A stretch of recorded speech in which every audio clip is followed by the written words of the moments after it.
অনেকদিন পরে ভিডিওতে আসলাম, আর আজকের ভিডিওতে আপনাদের কিছু প্রশ্নের উত্তর দিব এবং কিছু ইনফরমেশন দিব। এটা খুব মেজর কোনো ইনফরমেশন না, জাস্ট বেসিক ইনফরমেশন। কি কি আসলে বলবো তার একটা ওভারভিউ দিয়ে দিই। আসলে ইউকেতে আপনারা পড়াশোনা শেষ করার পরে আসলে কি করবেন? চলে যাবেন বাংলাদেশে, আর এখানে কোনোভাবে থাকা যায় কিনা, কি প্রসেস, সেই সকল বিষয়ে একটু কথা বলবো। নতুন আর একটা রুলস দেখলাম ইউকেতে, আপনি যদি ইন্টারন্যাশনাল স্টুডেন্ট হয়ে থাকেন এবং আপনি যদি সবকিছু আপনার ঠিক থাকে, আপনি যদি ভিসা পেয়ে যান, তাহলে ইউকের গভর্নমেন্ট থেকে এখন থেকে আপনাকে একটা মেসেজ পাঠানো হবে, ওয়েলকামিং মেসেজ। এবং UK education system, graduate opportunities, এগুলো নিয়ে আপনাকে একটা শর্টলি মেসেজ দেওয়া হবে। ইউকের বাইরের থেকে যারা ইউকেতে আসেন কিংবা অন্য দেশ থেকে ইউকেতে ঢোকেন, তখন দেখবেন যারা বিমানে যাতায়াত করেন, দেখেন একটা মজার বিষয়, বিমান ল্যান্ড করার পরে কিন্তু বলা হয় welcome to home, welcome to like England, welcome to Scotland. Just প্রথমে তারা বলবে ওয়েলকাম টু হোম। সো আপনি যখন আসবেন তখন আপনাকেও ঠিক এইভাবে করে ওয়েলকামিং করা হবে, ওয়েলকাম টু হোম। দেন আপনি হোমে আসলেন, পড়াশোনা শেষ করলেন, তারপর কি আপনাকে হোম থেকে পাঠিয়ে দিবে? না, কোনো ওয়ে আছে আপনার এই হোমে থাকার জন্য? ডেফিনেটলি কোনো না কোনো ওয়ে আছে, আপনাকে তারা জোর করে পাঠিয়ে দিবে না যদি সব কিছু আপনি মেনে চলেন। সো আমি এই বিষয়ে আজকে আপনাদের সাথে কথা বলবো এবং কিছু আমার কোশ্চেন অ্যান্ড আনসার আছে, আমি সেগুলো তুলে ধরবো। সো চলেন চলে যাই। পড়াশোনা শেষ করার পরে আপনি 2 বছরের পিএসডব্লিউ পাচ্ছেন। সো আপনাকে কেন পাঠাবে? 2 বছরে আপনাকে দেশে যাচাই বাছাই করে ভিসা দিয়েছে। আপনি একজন ডেফিনেটলি আপনি একজন কোয়ালিফাইড। সো কেন আপনাকে পাঠিয়ে দিবে?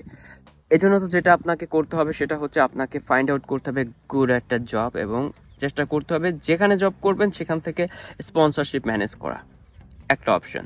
সেকেন্ড অপশন, আপনি স্পাউস ভিসায় যেতে পারেন, ডিপেন্ডার ভিসায় যেতে পারেন। এগুলো রুট আছে, আপনি কেন আপনাকে পাঠিয়ে দেবে।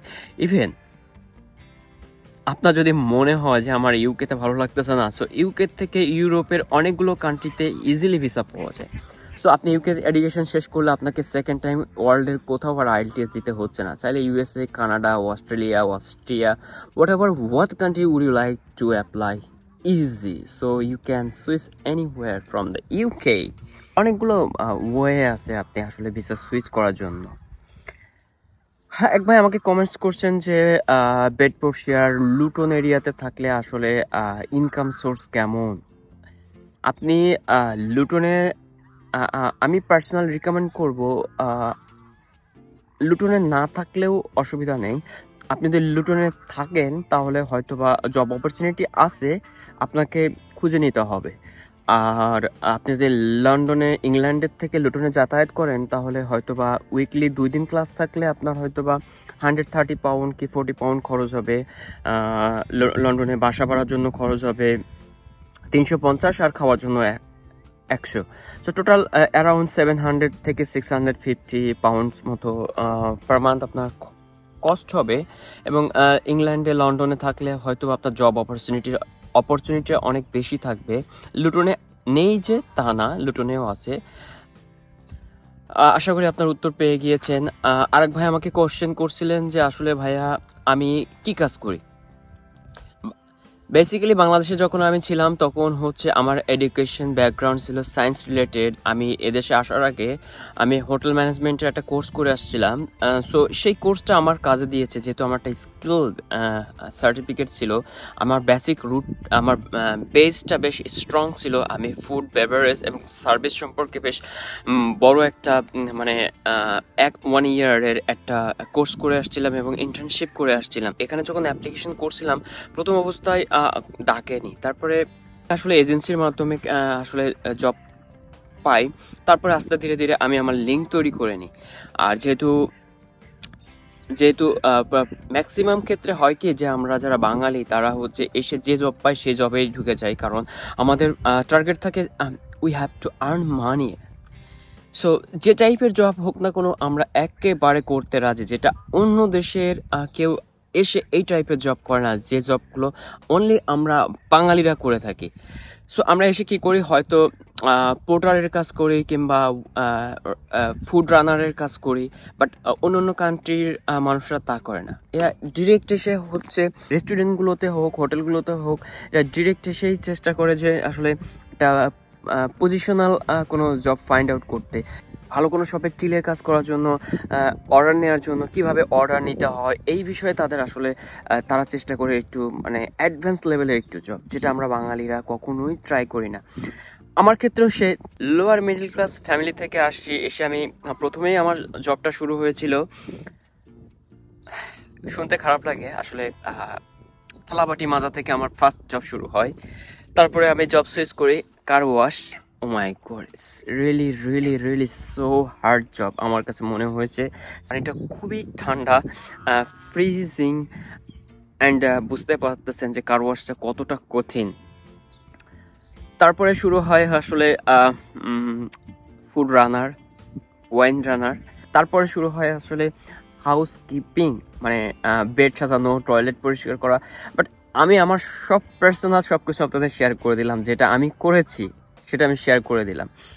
তারপরে শুরু হয় আসলে একটু upgrade, like a team leader.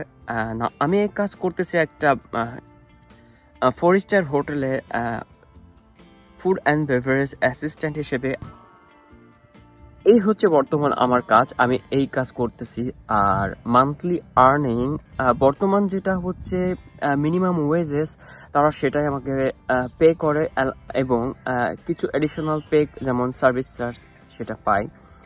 আলহামদুলিল্লাহ মোটামুটি থেকে খেয়ে যাচ্ছে ভালো, নট ব্যাড। আর আমি ভালো আছি, আশা করি উত্তর পেয়ে গিয়েছেন। আর ইয়েস, আরেকটা ভাই কোশ্চেন করছিলেন আসলে টিউশন ফি বাড়ানো হচ্ছে কিনা এবং ইউকে ভিসা কঠিন করা হচ্ছে কিনা। ডেফিনেটলি প্রতি বছর ইউকেতে 500 থেকে 1000 করে টিউশন ফি বাড়ানো হয়। এটা ডিপেন্ড করে আসলে ইউনিভার্সিটির উপরে, কস্টের উপরে, সব কিছু। প্রতিটা দেশেরই দেখেন আসলে ইকোনমিকভাবে আসলে কস্ট বেড়ে গিয়েছে। সো ইউকে তাদের বাইরে কোনো কিছু না, তাদেরও তো আসলে সবকিছু বাড়ে, এই জন্য তো তারাও সবকিছু বাড়িয়ে দিতে হয়। ইউকের ভিসা আসলে কঠিন হয়নি, আমরা মনে করতেছি যে কঠিন হয়েছে, কঠিন হয়নি।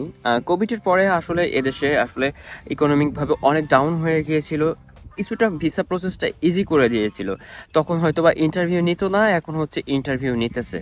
পার্থক্য হচ্ছে এটাই। এবং স্কিল ওয়ার্কার ভিসার সিস্টেমটাও তারা একটু আপগ্রেড করছে। আসলে তারা চাচ্ছে যে প্রপার যারা স্কিলড ওয়ার্কার তারা আসবে, এবং একটা মানুষ ইংলিশ জানে না, একজন কেয়ারারকে কিভাবে আসলে সে টেক কেয়ার করবে, সো সেই বিষয়গুলোও তাদের মাথায় আছে। এখন বলবো আসলে আপনাদের ইউকেতে আসার আগে কি কি করা উচিত। ইউকেতে আসার আগে অবশ্যই আপনার চেষ্টা করবেন যে কোনো একটা স্কিল রিলেটেড কোর্স করে আসার জন্য। ফার্স্ট অফ অল সবার আগে যেটা করবেন সেটা হচ্ছে আপনি ড্রাইভিং শিখে আসবেন। সেকেন্ড হচ্ছে আপনি যে কোনো একটা হসপিটালিটি বলে, সেটা সার্ভিস হোক, কুকিং হোক, যে কোনো একটা শিখে আসবেন। এটা খুবই ডিমান্ডেবল। আইটি সেক্টর যদি হয়ে থাকে তাহলে তো best. Thank you very much. আশা করি আপনারা আমার উত্তর পেয়ে গিয়েছেন। যারা এখনো সাবস্ক্রাইব করেননি, please don't forget to subscribe my YouTube channel. Thank you very much. Have a lovely day. Bye by.